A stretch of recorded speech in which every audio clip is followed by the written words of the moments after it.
Hey guys, what's good? Mike here, Laker Talk. Just got back from the gym. It's raining outside, had some time to reflect on the current state of the Lakers and our loss to the Mavericks yesterday. Lakers lose to the Mavericks, one of the worst teams in the NBA. I think one of the worst defending teams, one of the worst rebounding teams in the NBA, and we get our butts kicked, which means we suck. We currently stink right now. We are currently in a downward spiral, in my opinion, to where we were last year, and we got to do something about it. There's some things you just can't keep doing the same thing over and over again and hope for a better result. We're not good. There's a lot of players on our team that aren't as good as what we thought they were, and there's a lot of players on our team. Somebody stated it perfectly on Twitter yesterday that there's a lot of similar players with a lot of deficiencies.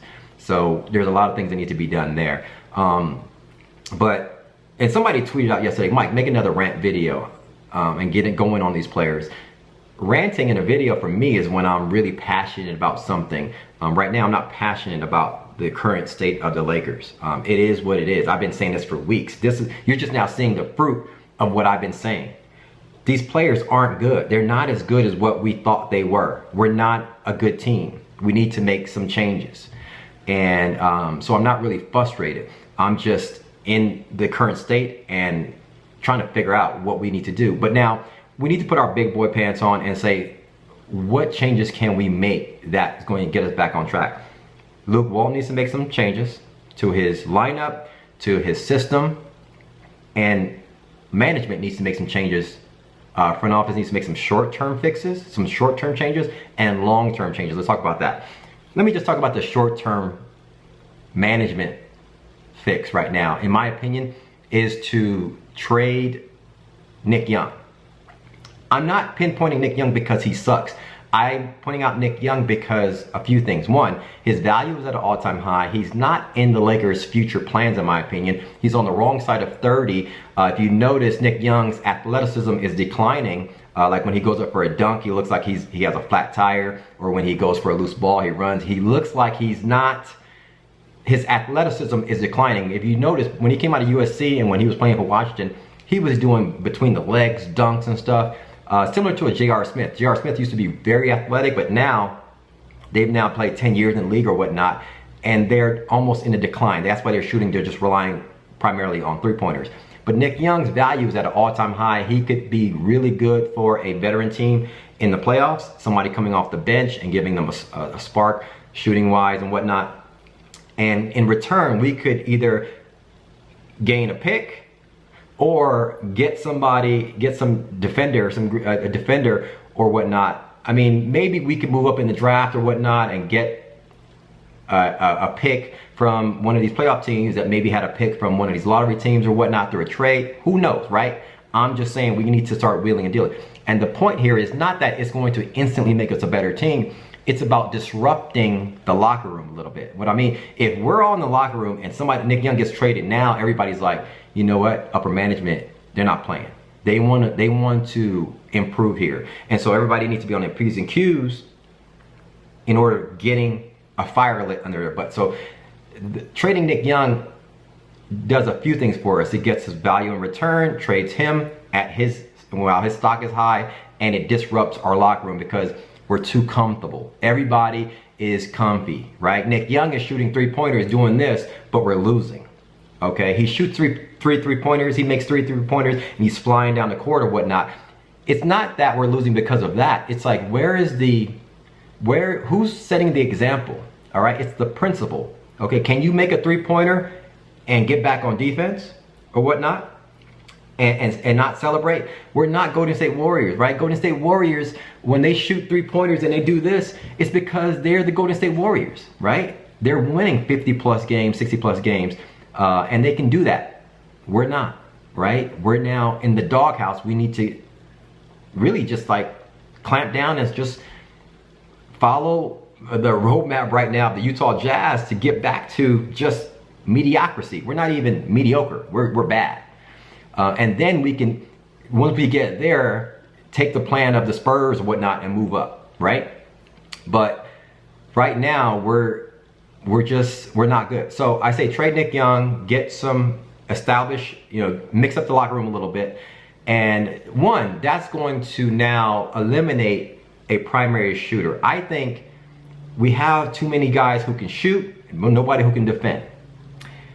In my opinion, Luke Walton also, what he needs to do is change up his system a little bit. We're not the Golden State Warriors, okay? Our offense right now, our success is predicated on the success of Nick Young shooting three-pointers. You've noticed that? It's predicated on Nick Young shooting three-pointers and Lou Williams bailing us out and possibly Jordan Clarkson and whatnot. And our bench having a good, outplaying the other second unit. That's bad. We need to establish something, a foundation in our starters, so that's something that we can run through. If we're down 4 points, let's say, run through the post, run through Julius Randle, run through Mozgov, do something. If we're just giving the ball up, making a cut, and relying on three-pointers from Nick Young or D'Angelo or whatnot, and hopefully Mozgov's have a good game here and there, and Dang does whatever, picks up the scraps, that's bad. It's not working. It's whenever we're hitting threes, it's fine, but that well dries up quickly, as we all see it. And so I think Luke Walton needs to change up his system, maybe take Nick Young out and put in or start Brandon Ingram. The point here is not that Brandon Ingram can score. I know we're gonna lose some scoring, but we need to maybe pick that up from D'Angelo Russell. He needs to shoot more, right? Let him shoot more and let him get into a rhythm to where he's scoring a little bit more. And Brandon Ingram maybe can solidify some defensive side on that end, and then maybe get him some more minutes so that he can get his things going and maybe he can get his scoring up. I don't know. I'm just thinking we have to start changing things up because right now it's not working. D'Angelo Russell also is just thinking out there. He's not in a flow offensively that he's really utilizing his skills to what his skills is. He's a good shooter, right? He lacks in a lot of other areas. He lacks in athleticism. He lacks in quickness or whatnot, but he's a good shooter. Everybody knows that. But he's hesitant with his shot. He's unsure. He's like thinking out there. He's like, just play ball. Play ball. Right now, Luke Walton got these guys like thinking again. They're like, should I make this pass? Should I make this pass? While I'm out here, I'm not going to get that many minutes, so I need to do the right thing. So Luke Walton just needs to like let these guys play, in my opinion.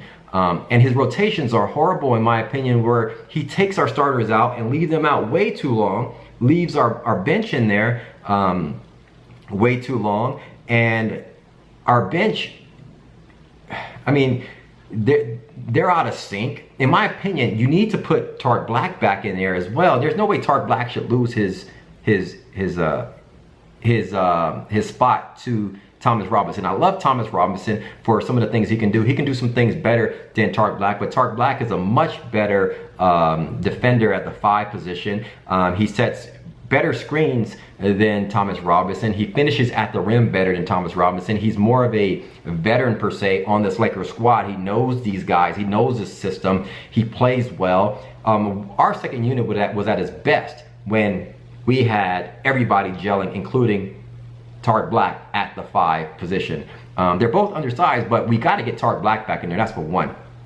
But he's got to make some changes. He's got to make some changes. Try to mix things up on the offensive side and not just rely our success on Nick Young shooting 3-pointers or our team shooting 3-pointers. There was a moment where we were down like by 7 points and everybody was shooting 3-pointers. Nick Young was shooting 3-pointers. D'Angelo Russell was shooting 3-pointers. Jordan Clarkson shooting threes, and we're just clanking them. It's like we don't have anything else besides that.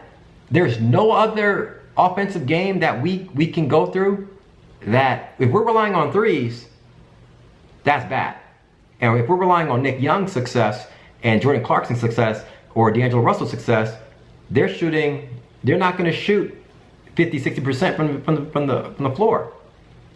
We're going to lose a lot of games. Our offense is going to create long rebounds, and we're going to be out of position defensively. And so I think we need to start changing some things up, running things through the post, and that maybe can slow things down a little bit and get our defense back, and also focus more on defense. We played good defensively against Utah, but poor against the Mavericks.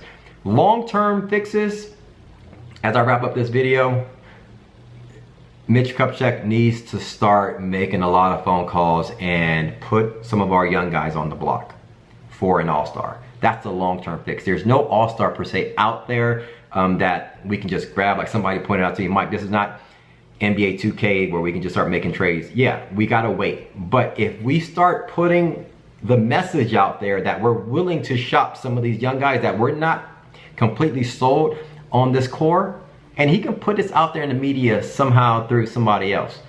That way, one, it's gonna start lighting a fire under these young guys, and two, just tell everybody that we're not resting with status quo. We're out there looking for an all-star. My point here, establish an all-star that we can build around, somebody in their mid-20s, and that way we can build around this player, somebody who's an established all-star. We can build around this player, get to mediocrity or above, which is like around the 8th seed, and attract other free agents after that. That's my opinion, because right now I'm not sold on any of these young guys. I want to keep Brandon Ingram because you can't replace his length and some of the things that he brings to the table, his IQ. His offensive game is missing right now, but everything else, you got to keep Brandon Ingram. I think when he gets, when he starts playing, he is going to be a vital piece to any championship team. Not a 1 or 2. I think at the height, he can be a good number 3. And you need somebody like that, 6'9", that can defend multiple positions. And I think that's invaluable, so you don't trade that away. But we can replace our guards, and we can replace some of our bigs who are inconsistent. That's my thoughts. And so that's the long-term plan, in my opinion. What else? I forgot what I was gonna say, but that's it. Hit me up in the comments below. Let me know your thoughts. Thanks for commenting, liking, subscribing. And that's all I got for right now for what we can do to start getting this thing changed around. Hit me up in the comments below. We'll talk soon. Hit me up on Twitter, in between games. Until next video, peace.